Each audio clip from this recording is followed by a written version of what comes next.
আন্তর্জাতিক সংখ্যালঘু অধিকার দিবস পালন করল অল বেঙ্গল মাইনরিটি অ্যাসোসিয়েশন।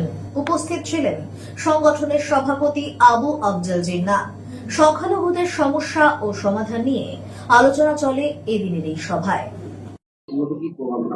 আজকের আন্তর্জাতিক সংখ্যালঘু অধিকার দিবস 18 ডিসেম্বর আমরা অল বেঙ্গল মাইনরিটি অ্যাসোসিয়েশনের পক্ষ থেকে বিশেষ এক সেমিনার আমরা ডেকেছিলাম যে সংখ্যালঘুদের দুরবস্থা এবং তার থেকে উত্তরণের পথ।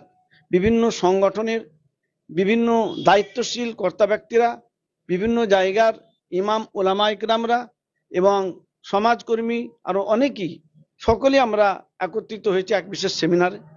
মূলত যে বিভিন্ন রকমভাবে যে সংখ্যালঘু সম্প্রদায়, মুসলিম, খ্রিস্টান, জৈন বিভিন্ন সম্প্রদায় যারা বঞ্চিত বিভিন্ন জায়গা থেকে, সরকারের যে সমস্ত প্রকল্প রয়েছে সরকার যাতে সেগুলো বাস্তবায়ন করেন এবং ইতিবাচক পদক্ষেপ নেন। মাদ্রাসা শিক্ষা থেকে শুরু করে ওয়াকফ সম্পত্তি এবং সামাজিক প্রেক্ষাপট, প্রশাসনিক প্রেক্ষাপট, অবস্থা, আমরা সমস্ত বিষয় নিয়ে সারা বছরই বিভিন্ন রকম প্রোগ্রাম করে থাকি। আজকেও তার একটা করলাম যে সংখ্যালঘু সম্প্রদায় বিভিন্ন রকম ভাবে বঞ্চিত হয়।